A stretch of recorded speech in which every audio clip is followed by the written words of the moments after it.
Macronutrients. What are they? Macronutrients are the nutrients we need in larger quantities that provide us with energy. In other words, fat, protein, and carbs. Micronutrients are mostly vitamins and minerals and are equally important but consumed in smaller amounts. Excess macronutrient intake may promote greater prevalence and severity of GERD. Now, in response to high-fat, low-carb diet, reduced intake of sugars was associated with reduced insulin resistance, and after 10 weeks, all GERD symptoms and medication usage had resolved.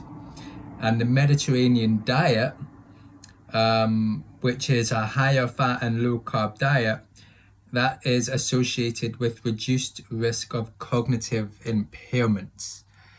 So, can't remember exactly what GERD stands for again, so I'll just type that in. GERD. Gastroesophageal reflux disease. Can't pronounce that properly. Gastroesophageal or something. I'm just going to call it gastro reflux disease. We'll just go there. So basically that happens when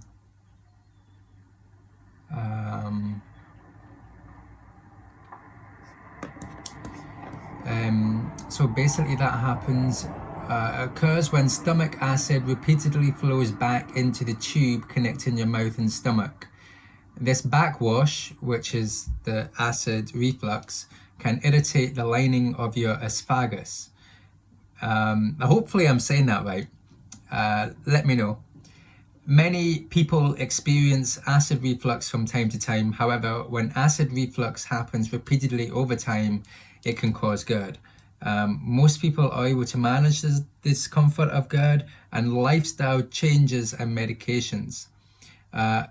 And though it's uncommon, some may need surgery to ease the symptoms. So common symptoms of GERD include a burning sensation in your chest, which is usually associated with heartburn. Usually comes after eating, which might be worse at night or while lying down. Backwash, which is regurgitation of food or sour liquid. Upper abdominal or chest pain, trouble swallowing, sensation of a lump in your throat.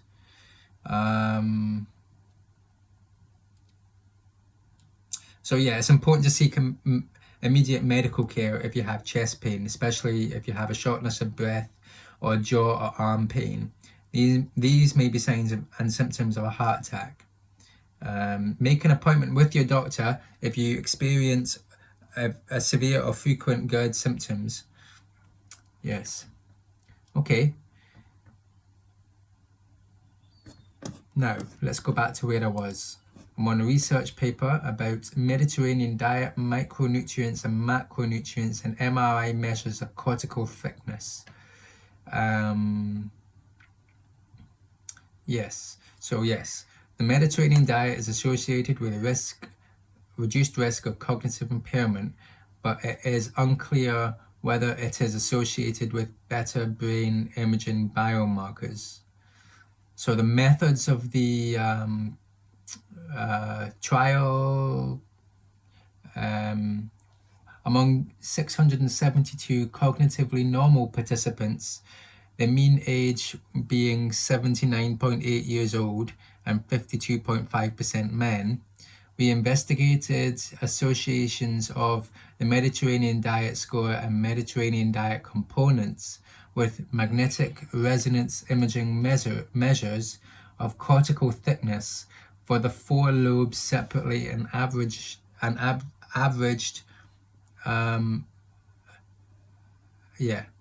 results. Higher Mediterranean diet score was associated with larger frontal, parietal, occipital, and average lobar cortical thickness.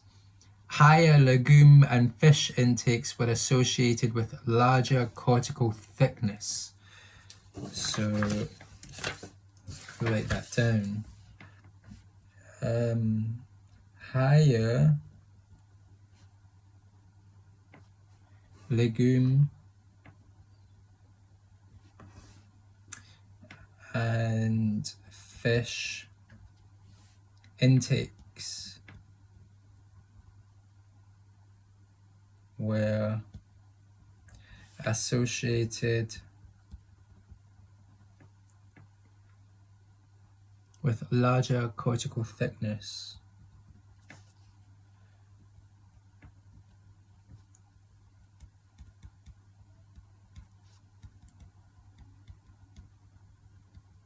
Yeah. So it goes on to say legumes with larger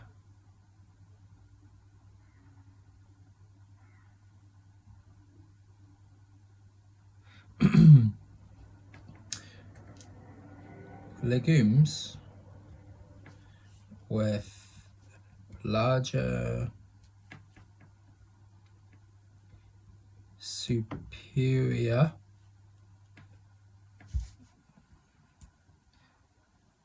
parietal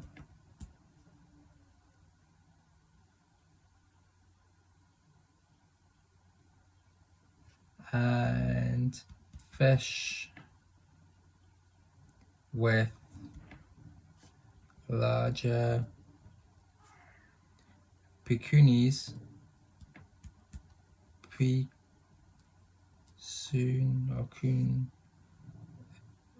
pecunus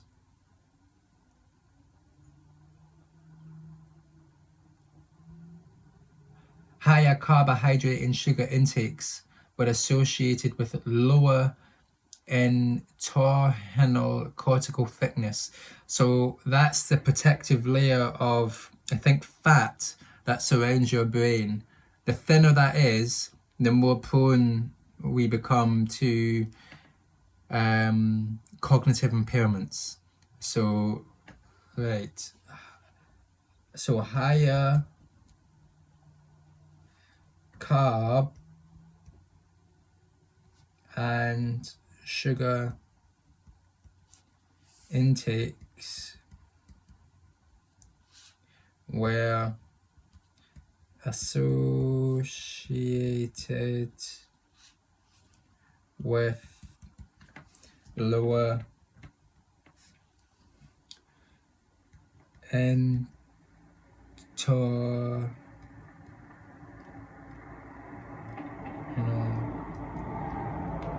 cortical thickness.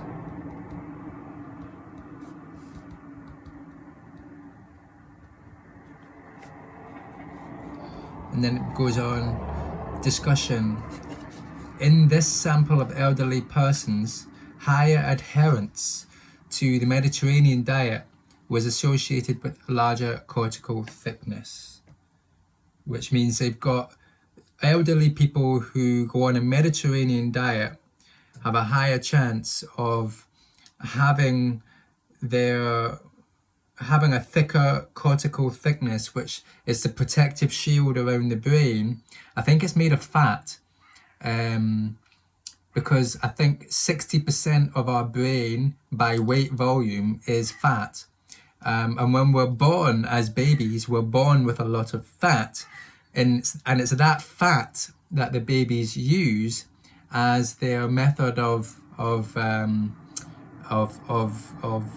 conversions into energy, because using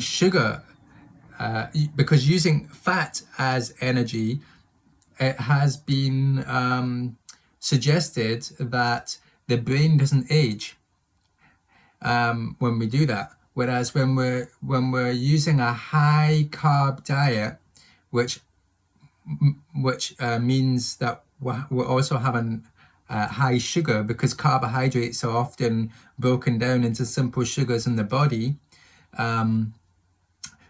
our brain ages more quickly when we have a diet that's high in carbs and sugar, but also reduces the thickness of the cortical, reduces the cortical thickness which makes us more susceptible to cognitive impairments and diseases. So, yes.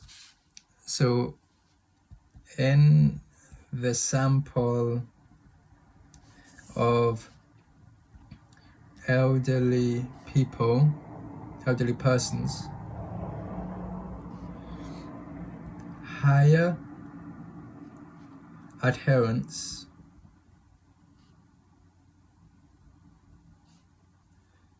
to the Mediterranean diet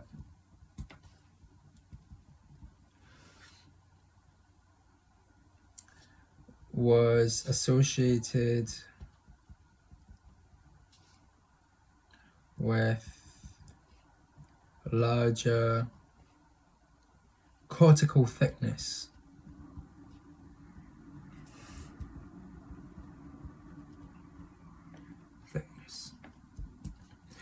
These cross-sectional findings require validation in prospective studies. Keywords, and then it just says the keywords, so like biomarkers, cortical thickness, cross-sectional studies, diet, fish, fruit, legumes, macronutrients, magnetic resonance imaging, nutrition, structural brain changes, sugar and vitamins. Right. Okay. So all that information is found on the National Library of Medicine, and you can find that at pubmed.ncbi.nlm.nih.gov/2746149, and I'll leave the links in the description as well. Right, so what am I going to do now? So I'm trying to figure out the daily nutritional goals for my grandparents, and I wanted to find out a bit more about the Mediterranean diet, macronutrients, micronutrients, because of its association with reduced risk of cognitive impairment. One of my grandparents has mixed dementia. The other one was recently diagnosed with a mild cognitive impairment. So I'm thinking the Mediterranean diet is the diet to try for. However, I know one of my grandparents would be absolutely fine because, you know, they eat anything, and they're not fussy with food at all. However, my other grandparent is much more fussy with food, but that's not necessarily like a bad thing or anything like that. It's more just because my other grandparent is blind, which when you're blind, I imagine that your enjoyment with food and your tolerance of food in terms of like your smell and your taste goes down as well. Therefore, meal times become a little less enjoyable because you can't see the food, you can't see the food to put it on your plate. Also, with sight loss, I'm led to believe that your smell and your taste is not the same. They do say that when you lose one sense, that other senses pick up, but I'm not convinced that that's always the case. I need to check that. So yeah, where do I go from here? Do I go and learn more about the Mediterranean diet? Yes. Okay.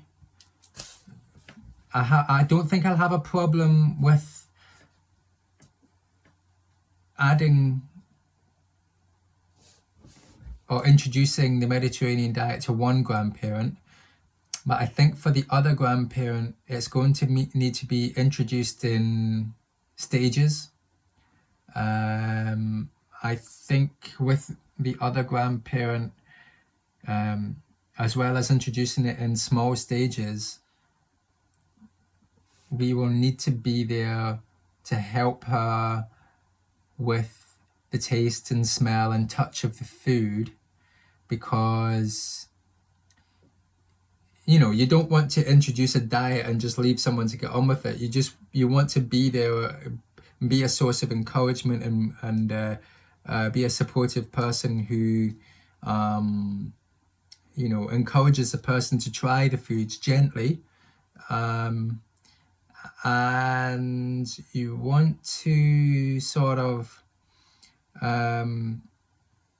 create a sort of a social environment around it, like a community feel around it, where the two of you are, you're working together. And I think it's important for the other grandparent to and for me to ask them questions like, what is the taste, what is the smell, what, how does this feel to you, that sort of thing, and get them engaged in the food, actively engaged in the food. That's what I'm thinking. So yes, I want to do that. So for one grandparent,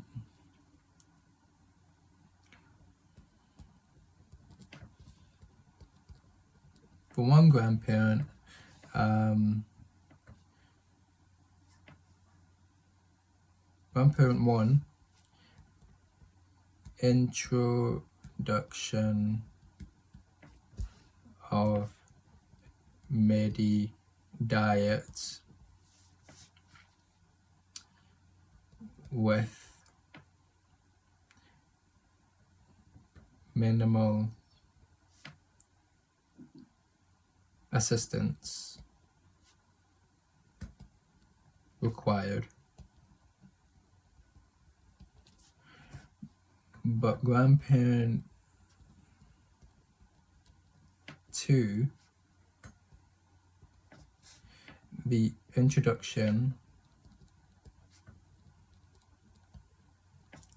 of the Medi diet may need to be done in smaller, gentler stages.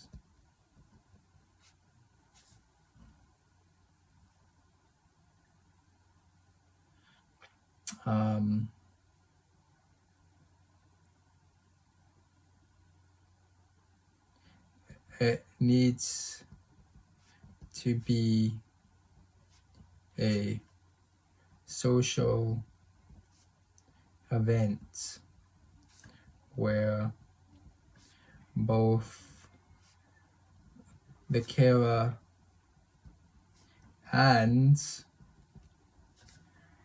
the cared for are actively engaged to make this as positive an experience as possible. Yeah, that sounds about right. Okay, so that's that. So pen's running out. Medi diet. Let's go and have a look at some more information about the Mediterranean diet. Right, I'm going to go to my emails.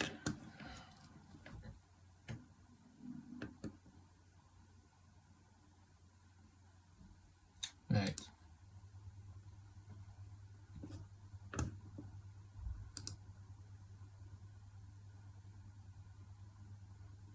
Okay.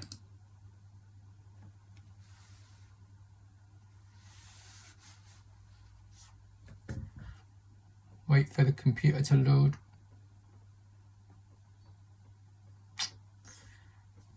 Oh, I've still got a cup of tea. It's a lukewarm. There.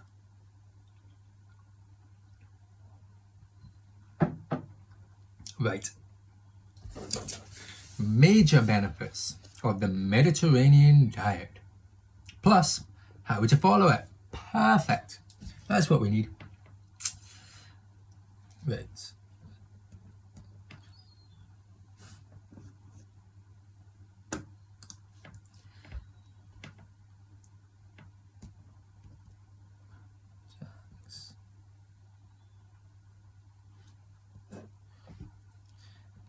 The major benefits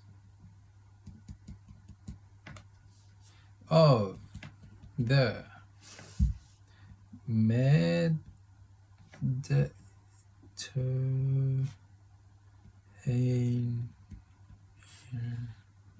diet, plus how to follow it.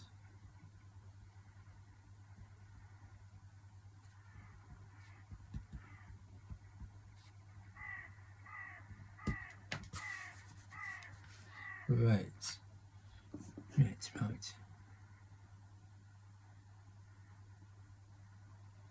So,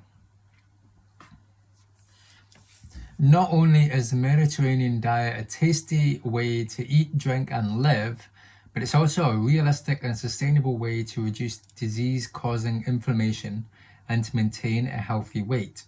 In fact, the US News names the Mediterranean diet the best overall diet among different 41 diets.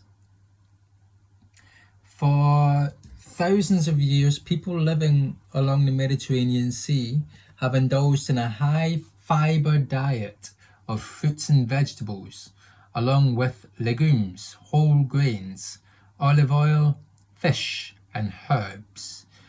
This healthy eating pattern has earned a reputation for disease prevention, mood enhancement, enjoyable weight manageable, and even more. What is enjoyable weight manageable? It should be enjoyable weight management. What is the Mediterranean diet? Mediterranean diet is a healthy eating plan based on the historic eating and social patterns of people living near the Mediterranean Sea, including those who reside in southern Italy, Greece, Turkey, and Spain. It's not even really a diet in the way we usually think of it, but more like a lifelong way of eating and living. Considered by many nutrition experts to be one of the healthiest ways to eat, the base of the Mediterranean diet is loaded with anti-inflammatory foods and built upon plant-based ingredients and healthy fats. This diet emphasizes fresh fruits, vegetables, lean proteins like fish, whole grains, beans, and healthy fats like olive oil, along with the occasional glass of wine. Many studies have found that people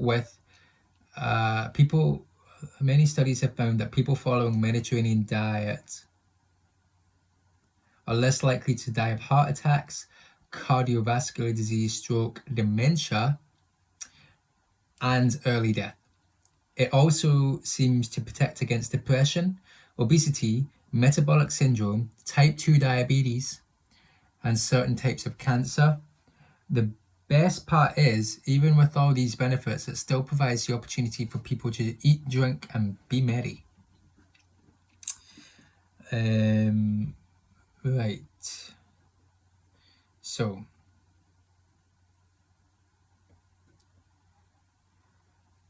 I'm trying to figure out what I'm going to write down here.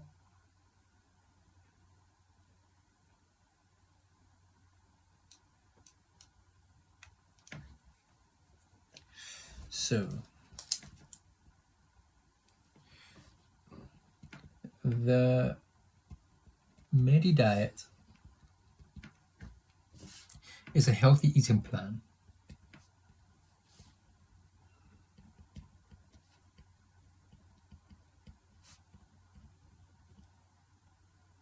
based on historic eating and social patterns.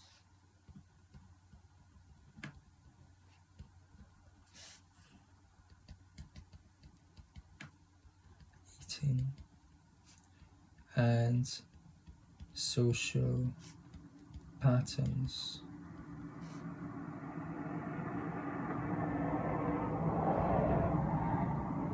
Where was that?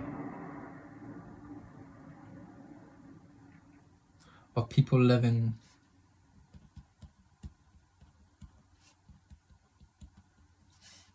near the Mediterranean Sea.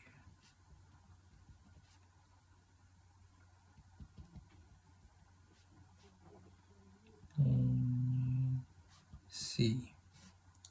Including those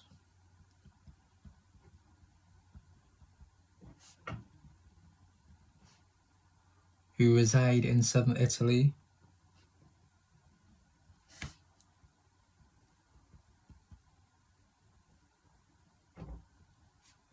in southern Italy, Greece,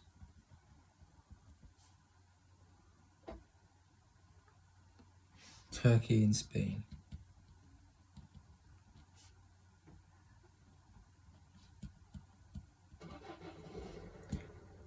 It's not even really a diet anymore. We usually think about more a lifelong way of eating.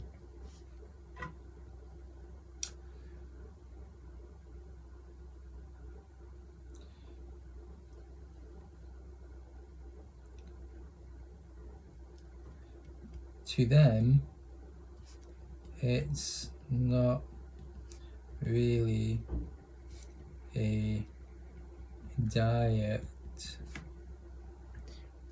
in the way we usually think of it.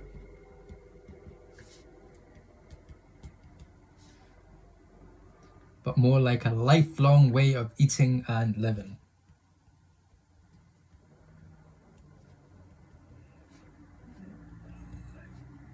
Long way of eating and living.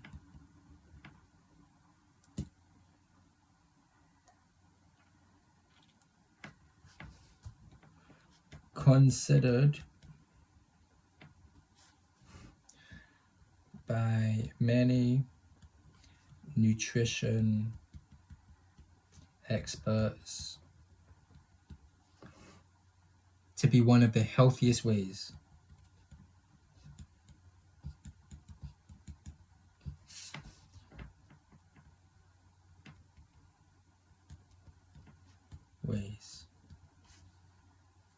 to eat. The base of the Mediterranean diet is loaded with anti-inflammatory foods.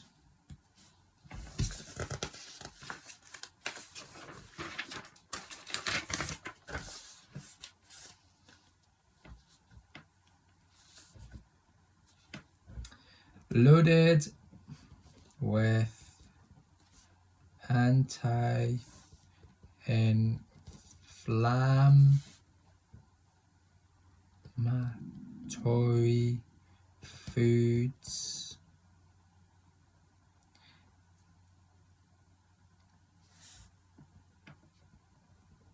built upon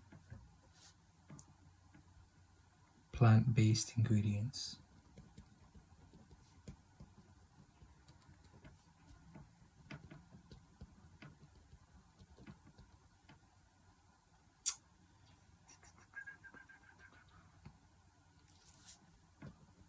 Healthy fats.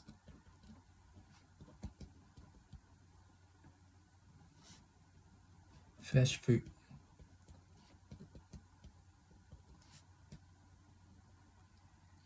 Veg. Lean protein.